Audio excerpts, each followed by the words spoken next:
Good morning, good morning. It's November. Did you guys notice? It's like past halfway through November, which means I blinked somewhere in June and landed here. Anybody feel that way sometimes? Oh my goodness. People started asking me last week, what are you doing for your holidays? I'm like, oh, I should probably decide that, shouldn't I? And here we are, the week of Thanksgiving. Now, for some of us, we are having the most exciting week planning for Thanksgiving and heading into all of the winter holidays with our families and friends and loved ones. And for some of us, there might be a little niggle somewhere in the back of the mind or heart. And for some of us, there might be full-on existential dread of that which comes, either because of the people with whom we will be celebrating or because of the people with whom we will not be celebrating, or my favorite, the people we become when we celebrate with those people. I am willing to acknowledge it might just be me that turns into a bratty 13-year-old when in the presence of my siblings and parents, and all of a sudden I find myself doing and acting in ways that I haven't thought was appropriate since I was, 13. If you can relate to that which I speak, congratulations, you're normal. You're completely normal. And we can set ourselves up to have the most positive holiday season yet. So Reverend Karen just came off a 2-week series of talking us through how to get ourselves energetically and emotionally kind of cleaned out from the stresses that have uniquely appeared this particular holiday season. And interestingly, next holiday season, it will be all unique things, and gosh darn it, don't we just react the same way? We turn back into those 13-year-olds. But what if I were to say that you are the key to having a better holiday experience on the inside of your own life and out there with everyone else? See, Ernest Holmes, the founder of this teaching, wrote this wonderful essay called How to Start a Spiritual Chain Reaction, to get yourself in a place where you can be the love and then let that ricochet out all around you and watch it spread. And I think that that is a beautiful idea to take into our family holiday excursions. What do you think? Are we in? Beautiful. So we like to check in, this year our theme is Every Path Leads Home, and we like to check in on the spiritual paths that we might be working on in any given message. And so in this particular one, I am honing in on communion, now that's communion with spirit, on self-acceptance, take a deep breath, I know that's the hard one, and forgiveness, which truly at the heart of it is getting out of the old story and moving into the possibility of something fresh.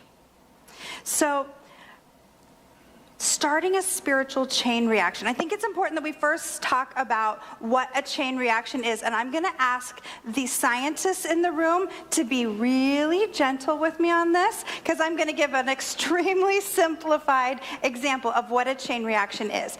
It's a sequence of reactions where a reactive product, we're the reactive products, guys. Anybody out there are reactive products sometimes? Ooh, I can be. I sure can be.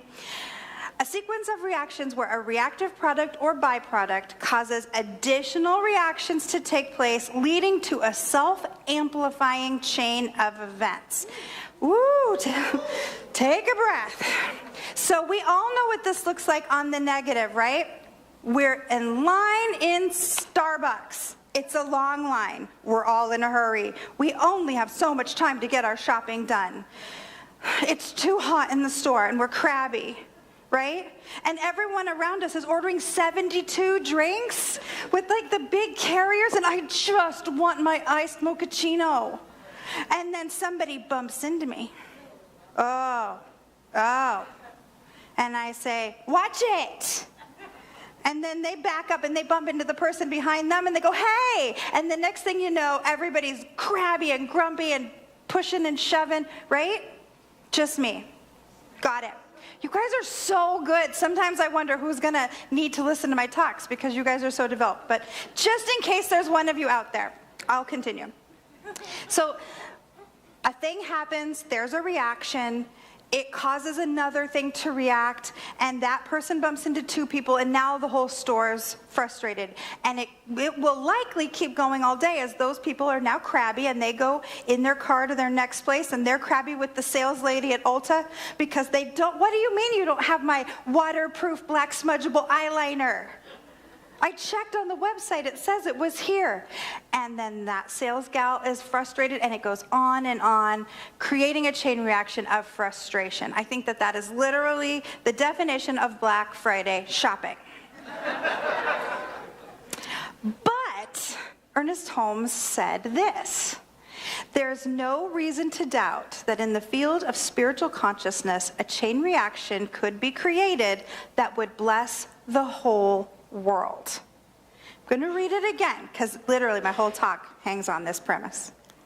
There is no reason to doubt that in the field of spiritual consciousness, a chain reaction could be created that would bless the whole world.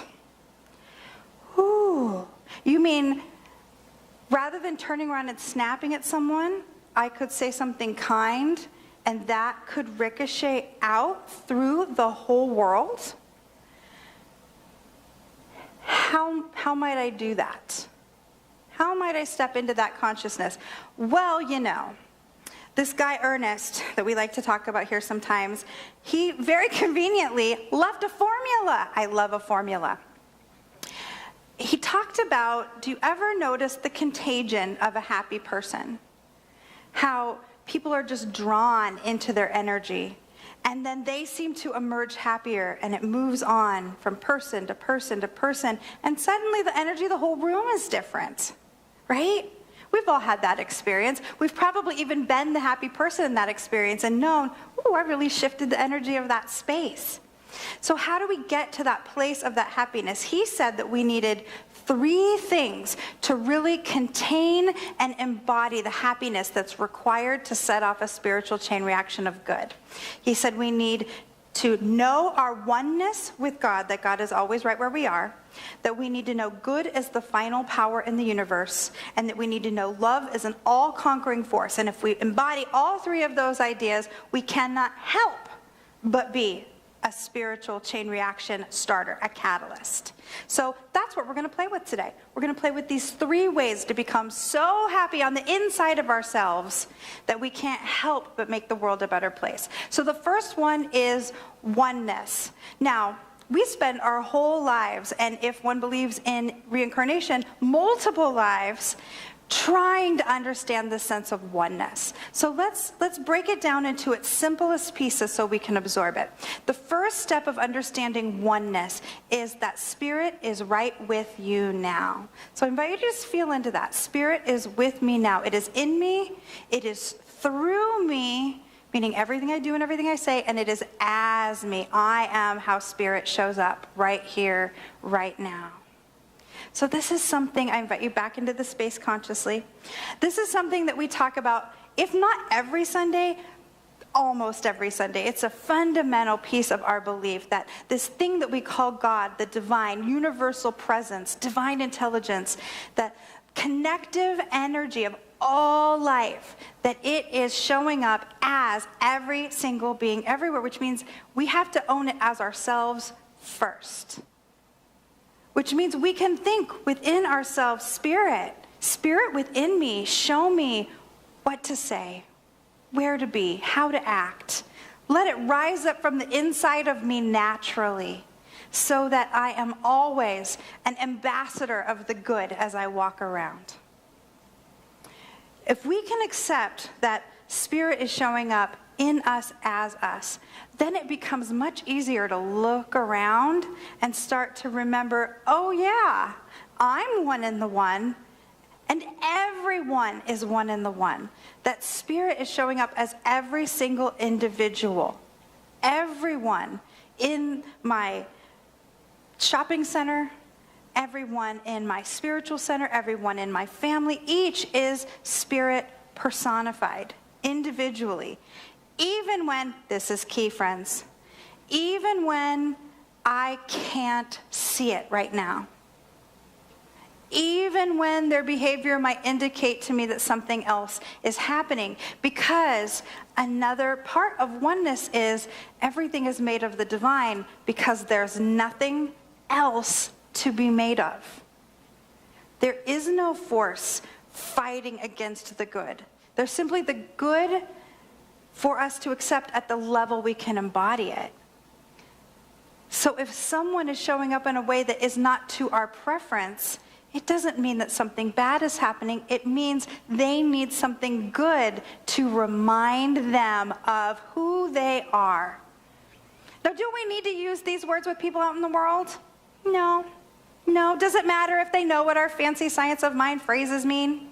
Not a whit. Not a whit. What matters is, does the way they feel when I engage with them call them back to a place in their heart where they choose to be kinder, more centered? Now, here's a tough one. Does it matter if we see the change? No. Because changes aren't always instantaneous, are they? It's not always you say something and they go, oh, you're right. You're right. Sometimes it is. I had a really funny thing happen to me once. A lot of you know that before I did this job, I was the creative director for a chain of bead and jewelry fabrication stores here in Arizona. And I often would take the shifts that people didn't want because I can. And so one morning I was opening by myself, everybody's favorite thing to do, right? And a gal comes in and, ooh, steam coming out her ears. You know the cartoons where there's steam and you hear the woo, woo. She was woo, woo, let me tell you. She was so mad, and I, to this day, cannot remember what she was mad about, but we had done her wrong. We had done her wrong, and she was suffering. And she wanted me to know that it was my personal fault. I had harmed her. She'd never met me, but it was still my personal fault. And she had, shall we say, colorful language. She had gone beyond PG-13 language. I don't think she was quite to X-rated, but you know, it might have taken a committee to decide if it was R-rated or X-rated language. And she was just, I mean, it was a thing. And I had a choice. There are a number of ways I could have shown up in that moment. I could have just let her have at me and been a victim and gotten just absolutely pummeled and then cried for the rest of the day. I've had that day. It wasn't a great day. I could have come right back at her. I don't know if you know this, but I too have a vocabulary. I try not to use it here in this role, but I know some words. And then we both would have been mad and exploding. And then, you know what? Then her story that it was my fault would have actually had some merit, right? Instead, what I did was, I hear you. I really hear you. But I can't work with people who are swearing at me. And she screamed at me, I am not swearing at you. And I said, oh, but you are. You said this and you said this. And so let's just take a breath. And she stopped, and when she heard her words echoed back to her, she was startled, and she was like, oh my gosh, you're right. Oh my gosh, you're right. I'm so sorry. I was ready to be told no, and I got myself so amped up in the car to get what I needed, and by the end of the time, she'd gotten her thing fixed, and she'd gotten a coupon for the next thing, and we were laughing, and the next day, she brought me an iced mochaccino.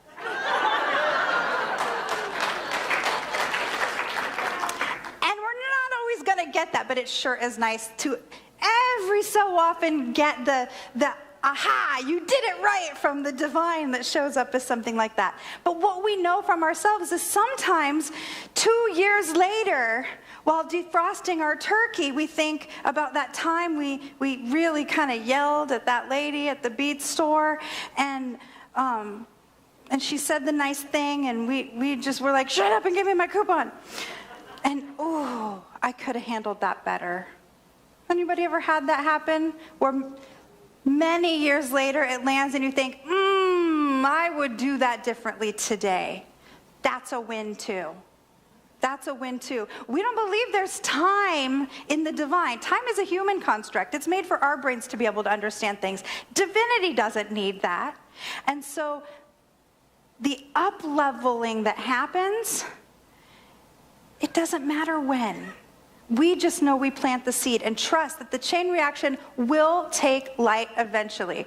You can light a match and lay it near a box of matches and trust eventually it'll light the tablecloth and it'll work its way eventually to that box of matches and light them on fire. Wouldn't recommend it, but you can trust. The laws of the universe work the same every time. When we remember that spirit is right where we are and spirit is right where they are, then it's easy to remember that we're all one in the one. We're all one in the one. And it's so much easier to remember to treat someone as a beloved child of the divine when we keep that fresh in our mind. So step one is get clear on oneness. Meditate on it, pray on it, watch talks about it. Good job. You get an A, so you're already watching a talk about it, so good work. Get yourself loved up and prayed up and meditated up on oneness before you head into any potentially challenging situation, which is, life. So do that daily. The second thing we want to keep fresh is the truth that good is the final power in the universe. Good. Emma Curtis Hopkins says, "My God is my good and my good is my God."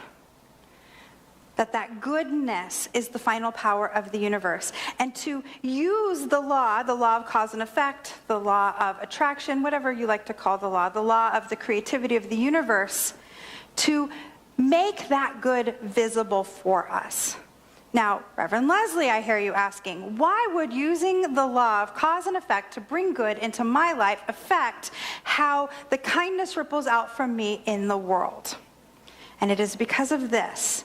All my I don't like to deal with manifestation because it's manipulative friends in the room, you know who you are, right? Manifestation is a faith builder. I'll say it again. I'll even do the wacky thing. Manifestation is a faith builder. It reminds us, it takes us from here into here about the truth of the good. When we claim good and it shows up for us, we all go, oh, it works, it's real. And that energy is what we carry with us to anchor those spiritual truths. When life gets hard, if we are filled with the wonder and delight of the good of the universe, and somebody says, no, the universe is terrible, we take that about as seriously as when somebody says, no, these chairs are orange. I don't see anyone irate that I suggested these chairs are orange. Or that this carpet that I'm standing on is green. Why are we not irate? Because we know it's not true.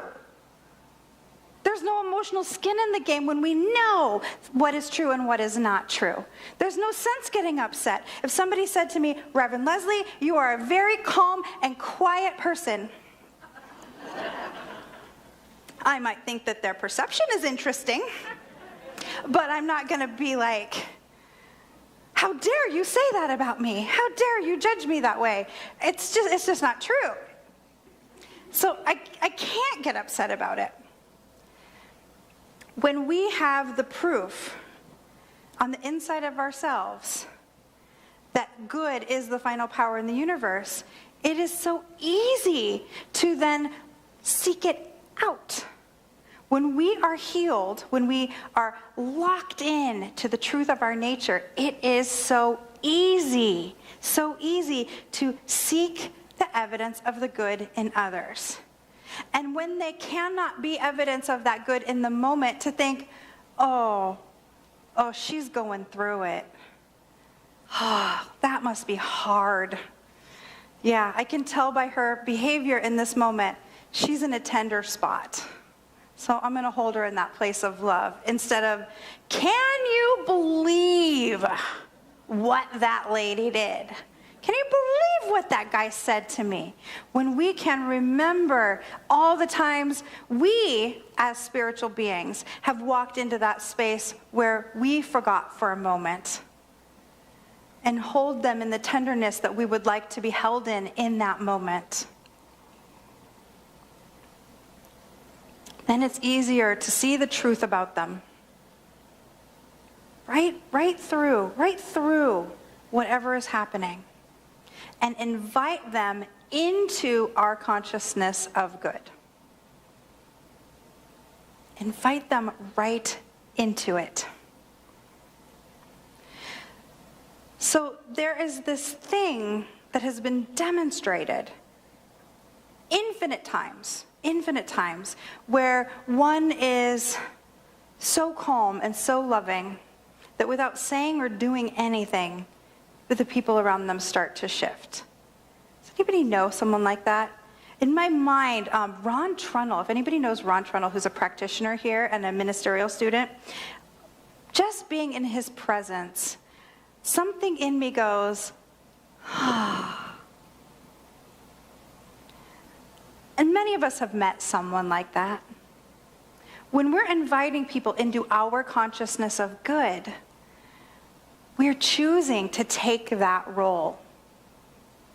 Now, for my people out there who need evidence, I love you. I love giving evidence. I bring a common one, but one that I think we can all relate to. And that is Mahatma Gandhi. So I have a picture of Mahatma, which was an honorarium. That's a title, like Christ Jesus, Mahatma Gandhi. And he was a gentleman who, he was in kind of middle management as a lawyer, as a barrister. And he got sent from his home in India to South Africa to be in middle management in South Africa because the Brits were running, well, back then, kind of everything. And he didn't like the way that the Indian expatriates were being treated in South Africa because this is during apartheid. So they weren't allowed to sit on the train where they wanted to, or have the jobs they wanted to, or go to the restaurants they wanted to, a story that we're familiar with through many nations' histories.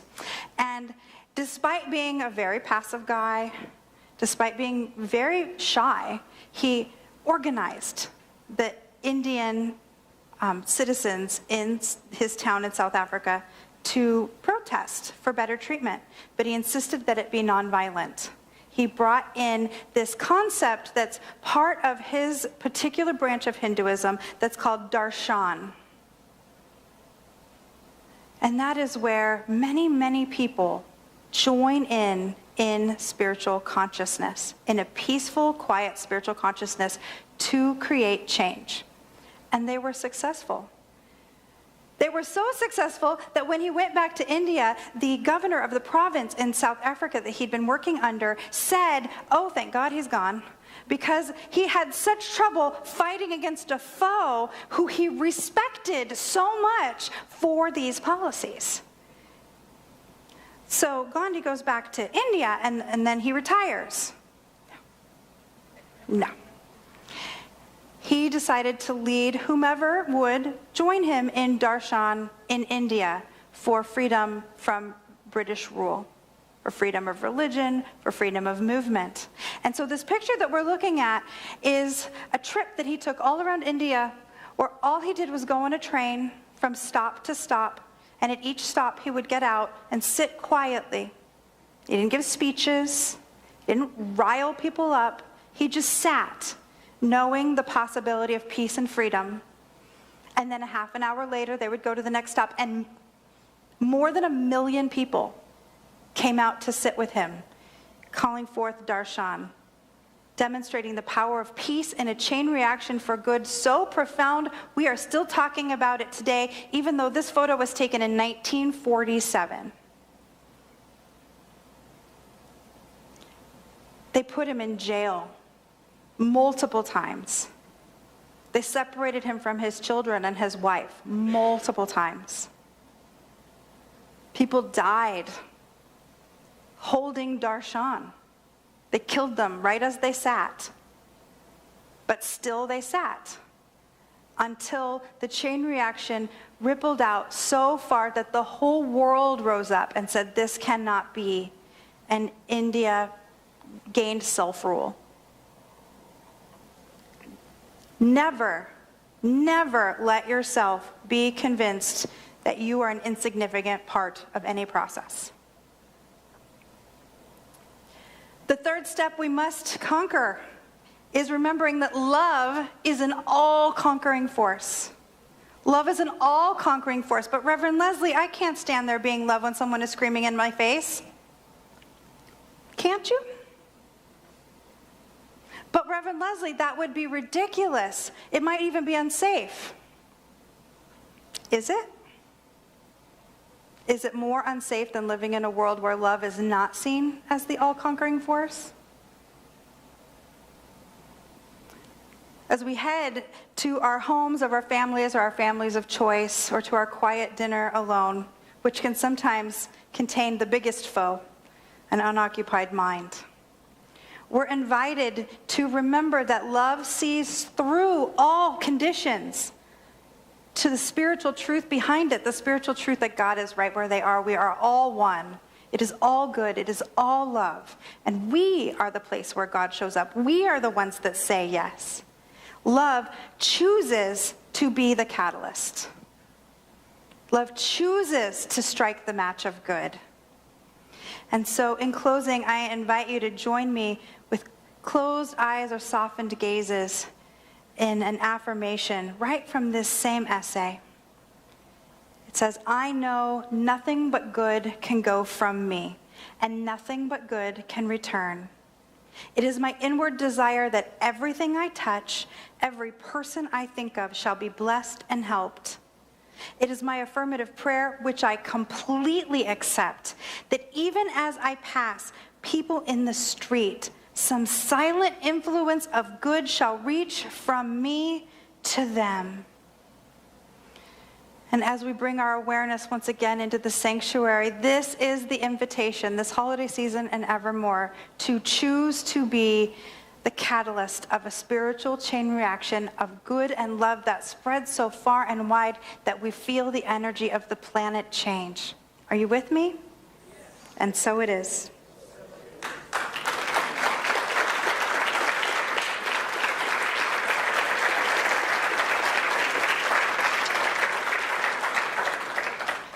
Let us anchor this in prayer. How good it is. How good it is to simply breathe into the knowingness that there is this all-pervading, all-knowing, all-powerful energy of good that is present literally everywhere, in, through, and as me, in, through, and as everyone within the sound of my voice, and every voice that ever will be heard, that each beloved is an individualization, a unique expression of this God goodness. How good it is to remember that each beloved, every single one, has the power, the capacity, the opportunity to look right into the heart of every beloved and to know the divine truth, to express that loving goodness, to call every soul into the highest expression of their good for their life, knowing that all good solves the whole, all love heals the whole,